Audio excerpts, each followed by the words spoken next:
ಆತ್ಮೀಯ ವೀಕ್ಷಕರೆಲ್ಲರಿಗೂ ನಮಸ್ಕಾರ. ಈ ದಿನ ನಾನು ಹೊಸನಗರ ತಾಲೂಕು ನಗರ ಹೋಬಳಿ ಈ ಯಡೂರು ಮತ್ತು ಮಾಸ್ತಿಕಟ್ಟೆ ನಡುವೆ ಇರ್ತಕ್ಕಂಥ ಒಂದು ಪ್ರಾಪರ್ಟಿ ತೋರಿಸೋದಕ್ಕೆ ಬಂದಿದ್ದೀನಿ. ಅದೇ ಮೈನ್ ರೋಡಿಂದ ನಾವು ಹೊರಡ್ತಾ ಇದ್ದೀವಿ. ಈ ಮೈನ್ ರೋಡಿಂದ ಜಸ್ಟ್ ಒಂದು 100 to 200 ಮೀಟರ್ ಡಿಸ್ಟೆನ್ಸಲ್ಲಿ ಪ್ರಾಪರ್ಟಿ ಇದೆ. ಸೊ ಒಂದು ಸೈಡು ಗದ್ದೆ ಬರುತ್ತೆ, ಅದು ಮೈನ್ ರೋಡ್ ಪಕ್ಕದಲ್ಲೇ ಬರುತ್ತೆ. ಟೋಟಲ್ ಈ ಪ್ರಾಪರ್ಟಿಯ ಒಂದು ಬೌಂಡ್ರಿ 25 ಎಕರೆ. ಅದರಲ್ಲಿ 12.5 ಎಕರೆ ಖಾತೆ ಇದೆ. ನೋಡಿ, ಇಲ್ಲಿ ಈ ರೀತಿಯಾದ ಕಲ್ಲಿನ ಕಾಂಪೌಂಡ್ ಇದೆ. ಸುತ್ತಲೂ 25 ಎಕರೆ ಬೌಂಡ್ರಿಗೂ ಕಾಂಪೌಂಡ್ ಇದೆ, ಗೇಟ್ ಇದೆ. ಗೇಟಿನ ಒಳಗಡೆ ಹೋಯಿತು ಅಂದರೆ ಒಂದಷ್ಟು ಒತ್ತುವರಿ ಜಾಗ ಇದೆ. ಒತ್ತುವರಿ ಜಾಗದಲ್ಲಿ ರೈಟ್ ಸೈಡ್ ಏನು ನೋಡ್ತಾ ಇದ್ದೀವಿ ನಾವು, ಈ ರೈಟ್ ಅದು ಬಲಭಾಗ ಅಂತೇನು ಹೇಳ್ತೀವಿ, ಅಲ್ಲಿ ಒಂದು ದೊಡ್ಡ ಕೆರೆ ಇದೆ. 2 ಕೆರೆ, ಮೋಟ್ರು, 5 HP ಮೋಟ್ರೆಲ್ಲ ಇದೆ. ಅದನ್ನು ಆಮೇಲೆ ಲಾಸ್ಟ್ಗೆ ವೀಡಿಯೋದ ಕೊನೆಯಲ್ಲಿ ತೋರಿಸ್ತೀನಿ. ಈ ಬಯಲು ಜಾಗ ಇದೆಯಲ್ಲ, ಈ ಬಯಲು ಜಾಗದ ಕೊನೆಯಲ್ಲಿ ಒಂದು ದೊಡ್ಡ ಕೆರೆ ಇದೆ, ಬೇಕಾದಷ್ಟು ನೀರಿದೆ ಅದರಲ್ಲಿ. ಸೊ ಈ ಬಯಲಿನ ನೆಕ್ಸ್ಟ್ ಕೆಳಗಡೆ ಬಂದ್ಬಿಟ್ಟು ಮನೆ ಬರುತ್ತೆ. ಮನೆಯಿಂದ ಬಲಭಾಗಕ್ಕೆ ಒಂದು 5 ಎಕರೆ ಅಡಿಕೆ ತೋಟ, ಮನೆಯಿಂದ ಎಡಭಾಗಕ್ಕೆ ಒಂದು 5 ಎಕರೆ ಅಡಿಕೆ ತೋಟ ಇದೆ. ನೋಡಿ, ಈಗ ನೋಡ್ತಾ ಇದ್ದೀವಲ್ಲ, ಎಡ ಮತ್ತು ಬಲದಲ್ಲಿ ಅಡಿಕೆ ತೋಟ ಅಂತ ಏನು ಹೇಳಿದ್ದೀನಿ, 5 ಎಕರೆ.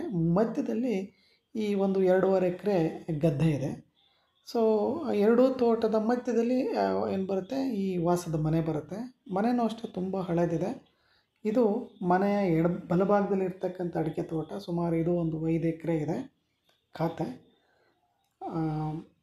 ಅಂದರೆ ಮನೆಯ ಬಲಭಾಗದಲ್ಲಿರ್ತಕ್ಕಂಥ ತೋಟ ತೋಡ್ತಾ ಇದ್ದೀವಿ. ಮೇಯ್ನಲ್ಲಿ ಇದರಲ್ಲಿ ಕಾಳುಮೆಣಸಿದೆ, ಏಲಕ್ಕಿ ಇದೆ, ಅಡಿಕೆ ಮೇಯ್ನು. ಅಡಿಕೆ ತುಂಬ ಚೆನ್ನಾಗಿದೆ. ನಿಮ್ಗೆಲ್ರಿಗೂ ಗೊತ್ತಿದೆ, ಈ ಭಾಗದಲ್ಲಿ ಅಡಿಕೆ ಚೆನ್ನಾಗಿ ಬರುತ್ತೆ ಮತ್ತು ಸಾಕಷ್ಟು ನೀರಾವರಿ ಜಾಗ ಮತ್ತು ಯಾವುದೇ ರೀತಿಯಾದ ಹಳದಿ ರೋಗ ಮತ್ತೊಂದು ರೋಗಗಳಿಲ್ಲ. ಸೊ ಒಳ್ಳೆ ಫಸಲು ಬರ್ತಕ್ಕಂಥ ತೋಟ. ಇದು ಒಂದು 5 ಎಕರೆ ಇದೆ ಬಲಭಾಗದಲ್ಲಿ. ಮನೆಯ ಎಡಭಾಗದಲ್ಲಿ ಮತ್ತೆ 5 ಎಕರೆ ತೋಟ ಇದೆ, ಅದನ್ನು ಸಹ ತೋರಿಸ್ತೀನಿ. ಮಧ್ಯದಲ್ಲಿ 2.5 ಎಕರೆ ಗದ್ದೆ ಇದೆ, ಅಲ್ಲೂ ಒಂದು ಬೋರ್ವೆಲ್ಲು, ಮೋಟ್ರೆಲ್ಲ ಇದೆ. ಮನೆ ತುಂಬ ಹಳೇದಿದೆ. ಈ ಮನೆ ವೀಡಿಯೋಸ್ ನಾನು ತೋರಿಸ್ತೀನಿ ನಿಮಗೆ. ಇವಾಗ ನಾವು ಬಲಭಾಗದ ತೋಟದಿಂದ ಮನೆಗೆ ಹೋಗ್ತಾ ಇದ್ದೀವಿ, ಮನೆ ನೋಡೋದಕ್ಕೆ. ಮನೆ ಆ್ಯಕ್ಚುಲಿ ತುಂಬ ದೊಡ್ಡದಿದೆ. ಬಟ್ ಏನಾಗಿದೆ ಅಂತಂದರೆ, ಕಳೆದ ಒಂದು 4-5 ವರ್ಷದಿಂದ ಈ ಮನೆಯಲ್ಲಿ ಯಾರೂ ವಾಸ ಇಲ್ಲ. ಹಾಗಾಗಿ ಸ್ವಲ್ಪ ವಾಸ ಇಲ್ಲದೆ ಇರೋದ್ರಿಂದ ಸ್ವಲ್ಪ ಕಳೆ ಬೆಳ್ಕೊಂಡಿದೆ.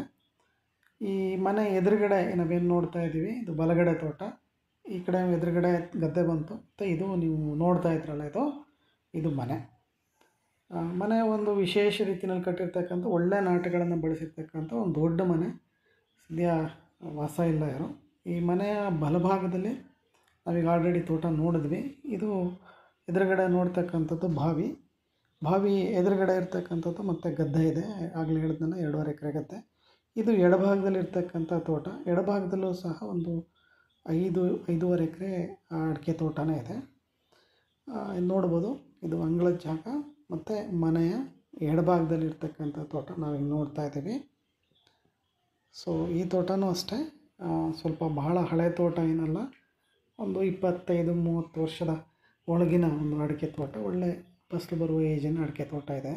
ಇದರಲ್ಲೂ ಸಹ ಸಾಕಷ್ಟು ಏಲಕ್ಕಿ, ಬಾಳೆ, ಕಾಳುಮೆಣಸು ಎಲ್ಲ ಸಹ ಇದೆ. ಇದು ಮನೆಯ ಹಿಂಭಾಗ.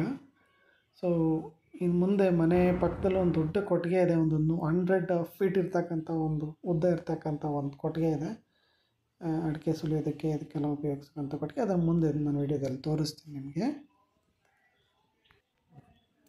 ನಾನು ನಿಮ್ಗೆ ಆಗಲೇ ಹೇಳಿದಾಗೆ ಗದ್ದೆ ಇದೆ, ಸುಮಾರು ಒಂದು 2.5 ಎಕರೆ ಅಷ್ಟು ಗದ್ದೆ ಇದೆ ಅಂದಲ್ಲ.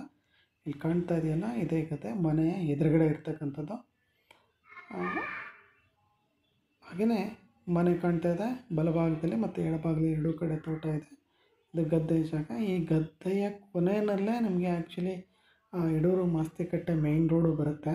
ಆಲ್ಮೋಸ್ಟ್ ಅದ್ರ ಪಕ್ಕದಲ್ಲೇ ಬರುತ್ತೆ. ಬಟ್ ಮನೆಗೆ ಬರುವಾಗ ಸ್ವಲ್ಪ ಈ ಕಡೆಯಿಂದಾಗಿ ಈ ಮನೆ ಹಿಂಭಾಗದಲ್ಲಿ ರೋಡ್ ಇದೆ. ಸೊ ಒಳ್ಳೆ ವ್ಯೂ ಇರ್ತಕ್ಕಂಥ ಜಾಗ. ಯಾರಾದರೂ ಕಮರ್ಷಿಯಲ್ ಆಗು ಸಹ ಇದನ್ನು ಒಂದು ರೆಸಾರ್ಟ್ ಆ ಥರ ಏನಾದರೂ ಬಳಕೆ ಮಾಡೋದಾದರೆ ತುಂಬ ಸೂಕ್ತವಾದ ಜಾಗ. ಯಾಕಂದರೆ ಈ ಭಾಗದಲ್ಲಿ ಸಾಕಷ್ಟು, ಈ ಪ್ರಾಪರ್ಟಿಯಿಂದ ಸ್ವಲ್ಪ ಡಿಸ್ಟೆನ್ಸಲ್ಲೇ ಬ್ಯಾಕ್ ವಾಟ್ರ್ ಬರುತ್ತೆ. ಸಾಕಷ್ಟು ಡ್ಯಾಮ್ಗಳಿದ್ದಾವೆ. ಈ ಡ್ಯಾಮ್ಗಳ ಒಂದು ಬ್ಯಾಕ್ ವಾಟ್ರು ಸಹ ಈ ಪ್ರಾಪರ್ಟಿಯ ಸ್ವಲ್ಪ ದೂರದಲ್ಲೇ ಸಿಗುತ್ತೆ. ಸೊ ಒಂದು ಪ್ರವಾಸೋದ್ಯಮಕ್ಕೋಸ್ಕರ ಇದನ್ನು ಬಳಕೆ ಮಾಡ್ಕೊಬೋದು. ಅಥವಾ ಅಗ್ರಿಕಲ್ಚರ್, ಈಗ ಸಾಧಾರಣ 10 ಎಕರೆ ಅಡಿಕೆ ತೋಟನೇ ಇದೆ. ಸೊ ಅದರಿಂದ ಅಗ್ರಿಕಲ್ಚರ್ ಮಾಡೋದಕ್ಕೂ ಆಗುತ್ತೆ, ಜೊತೆಗೆ ಕಮರ್ಷಿಯಲ್ ಆಗೂ ಸಹ ರೆಸಾರ್ಟು, ಹೋಮ್ ಸ್ಟೇ ಆ ಥರ ಏನಾದರೂ ಸಹಿತ ಬಳಕೆ ಮಾಡೋದಕ್ಕೆ ಬಹಳ ಸೂಕ್ತವಾದಂಥ ಒಂದು ಜಾಗ. ಟೋಟಲ್ ಒಂದು 25 ಎಕರೆ ಇರೋದ್ರಿಂದ ಯಾವ ರೀತಿ ಬೇಕಾದ್ರೂ ಅದನ್ನ ಬಳಕೆ ಮಾಡ್ಕೊಬೋದು. ನಾನು ನಿಮಗೆ ಮೊದಲೇ ಹೇಳಿದಾಗೆ ಮನೆ ಪಕ್ಕದಲ್ಲಿ ಒಂದು ದೊಡ್ಡ ಕೊಟ್ಟಿಗೆ ಇದೆ. ಇದು ಒಂದು ಏನು ಒಂದು 100 ಫೀಟ್ಗಿನ್ನೂ ಜಾಸ್ತಿನೇ ಉದ್ದ ಇರ್ತಕ್ಕಂಥ ಒಂದು ದೊಡ್ಡ ಕೊಟ್ಟಿಗೆ ಇದು. ಸೊ ಇದರ ಬಳಕೆ ಯಾವ ಥರ ಅಂತಂದರೆ ಅಡಿಕೆ ಸುಲಿಯೋದಕ್ಕೆ ಈ ಥರ ಎಲ್ಲ ಅದನ್ನು ಬಳಕೆ ಮಾಡೋದಕ್ಕೆ ಬೇಕಾದಷ್ಟು ದೊಡ್ಡದಾದಂಥ ಒಂದು ಕೊಟ್ಟಿಗೆ ಇದೆ. ನಾನು ನಿಮಗೆ ಆಗಲೇ ಹೇಳಿದಾಗೆ ಇದಕ್ಕೊಂದು 2 ಕೆರೆ ಇದೆ, ಜೊತೆಗೆ ಮೋಟ್ರ್ ಶೆಡ್ಡು, ಕರೆಂಟಿನ ವ್ಯವಸ್ಥೆ ಎಲ್ಲ ಇದೆ. ಇದು 5 HP ಮೋಟ್ರ್ ಇರ್ತಕ್ಕಂಥದ್ದು. ಇದು ಕೆರೆ, ಇದು ಒಂದು ಚಿಕ್ಕದಾಗಿ ಇರ್ತಕ್ಕಂಥ ಒಂದು ಸಣ್ಣ ಕೆರೆ, ಅಂದರೆ ದೊಡ್ಡ ಕೆರೆ ಪಕ್ಕದಲ್ಲಿ ಒಂದು ಚಿಕ್ಕದಾದ ಕೆರೆ ಇದೆ. ಇದರ ನೆಕ್ಸ್ಟು ನೀವು ನೋಡ್ತಾ ಇದ್ದೀರಲ್ಲ ಈಗ ಆ ಭಾಗದಲ್ಲಿ ಸ್ವಲ್ಪ ದೂರದಲ್ಲಿ ಅದು ಕೆರೆ, ಭಾಳ ದೊಡ್ಡ ಕೆರೆ ಅದು. ಅದನ್ನು ಸ್ವಲ್ಪ ಝೂಮ್ ಮಾಡ್ತೀನಿ, ನೋಡ್ಬೋದು ಝೂಮ್ ಮಾಡಿದ್ರೆ. ನೋಡಿ, ಇದು ದೊಡ್ಡ ಕೆರೆ, ಇದ್ರಲ್ಲಿ ಸಾಕಷ್ಟು ನೀರಿದೆ, ಸಾಕಷ್ಟು ದೊಡ್ಡ ಇರ್ತಕ್ಕಂಥ ಕೆರೆ, ಸಾಕಷ್ಟು ನೀರಿನ ಸೋರ್ಸ್ ಇದೆ, ಯಾವುದೇ ರೀತಿ ನೀರಿನ ಸಮಸ್ಯೆ ಆಗೋದಿಲ್ಲ. ಈ ಪ್ರಾಪರ್ಟಿ ಏನು ನೀವು ನೋಡಿದಿರಿ, ಇದಕ್ಕೆ ಸಂಬಂಧಪಟ್ಟಾಗೆ ಹೆಚ್ಚಿನ ಮಾಹಿತಿ ಬೇಕು ಅಂದರೆ ನನಗೆ ನೇರವಾಗಿ ಕಾಲ್ ಮಾಡ್ಬೋದು. ಡಿಸ್ಕ್ರಿಪ್ಷನ್ ಬಾಕ್ಸಲ್ಲಿ ಇದಕ್ಕೆ ಸಂಬಂಧಪಟ್ಟಂಥ ಎಲ್ಲ ಮಾಹಿತಿನೂ ಹಾಕಿರ್ತೀನಿ. ನನ್ನ ಕಾಂಟ್ಯಾಕ್ಟ್ ನಂಬರು ಡಿಸ್ಕ್ರಿಪ್ಷನ್ ಬಾಕ್ಸಲ್ಲಿರುತ್ತೆ. ಇದರ ಮಾಹಿತಿನ ನೋಡಿಬಿಟ್ಟು ಆಸಕ್ತರು ನನಗೆ ಕಾಲ್ ಮಾಡ್ಬೋದು. ಇದರ ಪ್ರೈಸು ಸಹ ಡಿಸ್ಕ್ರಿಪ್ಷನ್ ಬಾಕ್ಸಲ್ಲಿ ಹಾಕಿರ್ತೆ.